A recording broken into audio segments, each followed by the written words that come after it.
Selamat datang di Bincang Bintang Poltekkes Semarang. Kenalin, aku Aldura Primarila dari Kombi Divisi Poltekkes.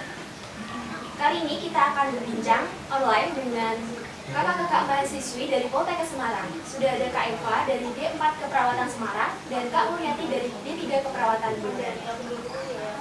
Kak Eva dan Kak Mulyati, bagaimana kabarnya? Alhamdulillah, kabar saya baik-baik saja. Alhamdulillah, kabar saya baik. Boleh untuk lebih jelasnya, silahkan untuk Kak Eva dan Kak Mulyati bisa memperkenalkan diri. Halo teman-teman semua, perkenalkan nama saya Eva Mitasari. Saya dari Prodi Sarjana Terapan Nurse Keperawatan Semarang. Saya asalnya dari Sukolilo. Ya, perkenalkan nama saya Muryati dari Poltekkes Kemenkes Semarang, Prodi D3 Keperawatan Blora Angkatan 2019. Oke, langsung saja tanpa basa-basi. Untuk Kak Eva dan Kak Mulyati, apa sih alasan kakak memilih jurusan keperawatan di Poltekkes Semarang? Oke, alasan saya memilih jurusan keperawatan karena saya tuh emang pertama kali ingin masuk ke dunia kesehatan ya. Entah itu perawat atau psikolog atau bidan dan lain-lain. Emang pengennya di kesehatan seperti itu. Selain itu saya tuh suka ya suka turun langsung ke orang gitu loh, suka bantu orang kayak gitu. Nah, saya pilih jurusan keperawatan di Poltekkes karena sebelumnya tuh bingung mau kuliah di mana, tapi dapat saran dari guru BK saya disuruh coba di Poltekkes Semarang kayak gitu. Pertama tuh saya mau masuk PMDP kan, tapi nggak keterima, nggak lolos. Setelah itu saya coba lagi masuk lewat jalur uji tulis dan alhamdulillahnya keterima. Karena saya sudah minat di dunia kesehatan sejak SMP, jadi saya inginlah mencoba di Poltekkes Kemenkes Semarang. Untuk Kak Eva dan Kak Mulyati, ini kan dari jurusan keperawatan. Untuk di jurusan keperawatan ini apa aja sih Kak yang dipelajari? Oke, untuk yang dipelajari di jurusan keperawatan tuh cukup banyak ya. Lebih ke anatomi fisiologi manusia, kayak patologi, patofisiologi. Terus ada juga asuhan keperawatan. Asuhan keperawatan tuh apa aja sih yang akan kita lakukan untuk dalam rangka penyembuhan klien gitu. Jadi kita merencanakan kemudian diimplementasikan kepada klien kayak gitu. Selain itu juga ada kebutuhan dasar manusia, ada belajar gizi juga. Cukup banyak sebenarnya.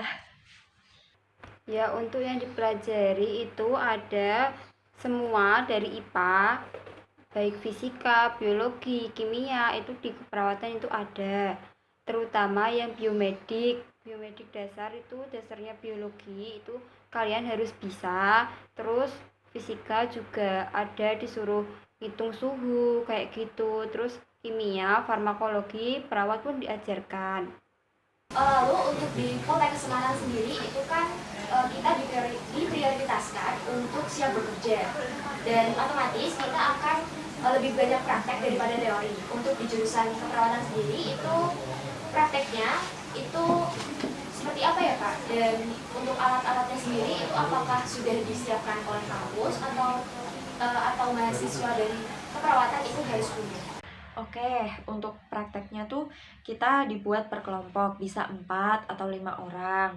Nah, nanti tuh prakteknya ada satu dosen penguji. Jadi nanti kita latihan dulu, belajar dulu, terus kontrak waktu sama dosennya. Nanti kita diliatin satu-satu. Untuk alat-alatnya sendiri kita tuh ada lab ya. Labnya tuh cukup banyak sih, ada lab anak, lab maternitas, kayak gitu-gitu tergantung mata kuliah yang akan kita pelajari. Nah, nanti alat-alatnya bisa pinjam di lab itu. Kayak misal ada sarung tangan, ada kayak boneka buat prakteknya. Terus ada juga kayak alat-alatnya banyak banget sih, itu pinjam di lab semua, seperti itu. Tapi untuk kayak bahan-bahan seperti pengecekan urin, nanti kita urinnya bawa sendiri. Seperti itu sih kurang lebihnya. Ya, kalau prakteknya dulu waktu kita offline, kita prakteknya menggunakan alat kampus. Untuk saat ini kan kitanya ada pandemi seperti ini ya, daring. Jadi alatnya ya menggunakan alat seadanya lah yang ada di rumah. Tapi kalau emang prakteknya harus menggunakan alat yang di rumah nggak ada, itu biasanya disuruh datang ke kampus. Oh iya Kak, program studi di jurusan keperawatan itu ada berapa sih Kak? Dan bagaimana prospek kerja di masing-masing prodi tersebut? Untuk program studi setahu saya tuh dibagi secara singkatnya dibagi jadi dua, ada S1 terapan nurse keperawatan sama D3 keperawatan. Nah, yang S1 setahu saya ada di Magelang sama Semarang. Untuk yang D3 ada di tersebar banyak banget sih. Ada di Blora, Kendal, terus ada Pekalongan, Purwokerto, dan lain-lain. Untuk prospek kerjanya tuh menurut saya yang D3 itu lebih ke pelaksana gitu loh. Yang S1 lebih ke kayak gimana cara merencanakan gitu. Ya sebenarnya sama aja sih, tergantung individunya gimana, kualifikasi individunya gimana. Jadi menurutku sama aja. Tapi nanti tingkatannya kan berbeda kayak gitu. Untuk prospek kerjanya sendiri itu dari kampus itu nggak terlalu nggak menjamin untuk kita masuk di rumah sakit negeri, dan kita juga harus berusaha gimana caranya kita bisa mendapatkan prospek kerja yang kita inginkan. Jadi nggak, orang biasanya kan mandangnya gini, kalau kita kuliah di Poltekkes besok kita kalau kerja itu pasti keterima di rumah sakit negeri. Itu semuanya enggak, ada juga yang diterima di rumah sakit swasta. Menurut Kak Eva dan juga Kak Muriati, apa sih perbedaan dari kuliah offline dan juga kuliah online berdasarkan dengan pengalaman yang sudah Kakak lewati? Oke. Untuk perbedaan kuliah offline sama online sendiri intinya sama ya, kayak penerangan sih, kayak cara penyampaian materinya juga sama. Sebenarnya online sama offline kan juga tetap tatap muka kan.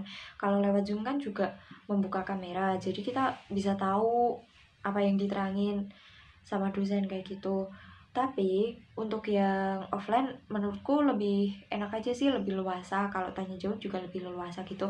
Nanti bisa juga diterangkan lebih jelas dan bisa dituliskan di papan tulis, bisa diskusi sama teman-teman juga. Tapi kalau online kayak gini tuh kadang kan kita sinyalnya connecting ya.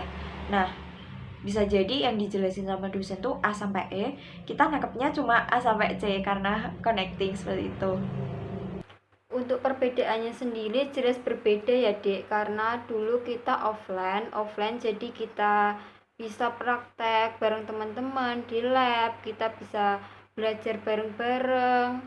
Dan kalau kita online, kita belajarnya cuma dari rumah, itu pun terbatas. Iya enggak sih? Enggak semua mahasiswa yang belajar di rumah itu mendengarkan. Biasanya ada mahasiswa yang kalau kuliah malah ditinggal tidur gitu kan, jadi nggak paham kan ya, dosennya tuh menjelaskannya nggak terlalu digatekkan kalau di rumah. Tapi kalau offline kan kita enak, kita bisa mendengarkan, kita bisa habis kuliah kita bisa langsung praktek. Tapi kalau di rumah kan nggak bisa kayak gitu, jelas beda banget. Dan kalau saya disuruh milih offline atau online, aku lebih milih offline. Wah, seru sekali ya mendengar penjelasan dari Kak Eva dan Kak Muriati tentang jurusan keperawatan di Poltekkes Semarang. Mungkin dari Kak Eva dan Kak Muriati ada nggak pengalaman menarik yang bisa disampaikan ke teman-teman semua? Untuk pengalaman yang menarik menurutku lebih ke saat tutorial sih sama teman-teman, kan itu kelompokan. Nah, nanti tuh kita bareng-bareng belajar bareng, saling kayak membenarkan satu sama lain gitu loh, kayak transfer ilmu lah intinya. Nah, nanti tuh kan kita ditemenin sama dosen penguji, kita lebih tahu lebih banyak sih, kayak diajarin gimana caranya kayak gitu-gitu. Nah, kadang juga kita kan juga salah. Nanti ya udah kita belajar bareng, bisa diskusi-diskusi lagi. Nanti kalau misal disuruh ngulang, ya udah ngulang gitu. Pengalaman menarik yang bisa saya rasakan ketika kuliah online offline itu, dulu kan saya masih tingkat 1 kan ya Dek, kan pasti asrama, wajib asrama 1 tahun untuk yang putri. Yang di Blora itu pengalaman yang sangat-sangat membuat saya itu pertama kali. Dulu di rumah itu saya nggak pernah yang namanya penggihan. Terus saya di asrama jadi mengenal penggihan dan belajar mandiri tanpa keluarga. Kita di sana bisa merasakan bagaimana sih kehidupan masyarakat itu di lingkungan asrama. Kita nyuci baju bareng, kita makan bareng, semuanya sholat bareng, dan itu pun cewek semua, jadi itu enak banget. Terus apalagi di yang asrama Blora itu jarang banget yang namanya air itu sangat susah. Jadi kalau kita mau mandi itu harus antri air dulu, bawa ember, baru kita bisa mandi. Kalau nggak gitu kita nggak bakal bisa mandi. Kalau kalian nggak mau berusaha, bagaimana sih kita dapat air tuh gimana gitu. Baik, karena keterbatasan waktu dari Kak Eva dan juga Kak Mulyati, apakah ada motivasi dan juga sepatah dua patah kata yang ingin Kakak sampaikan untuk teman-teman yang sedang melihat video ini? Oke, untuk kata-kata atau kalimat ya mungkin saya pernah baca kutipan ini, nggak tahu di mana saya lupa.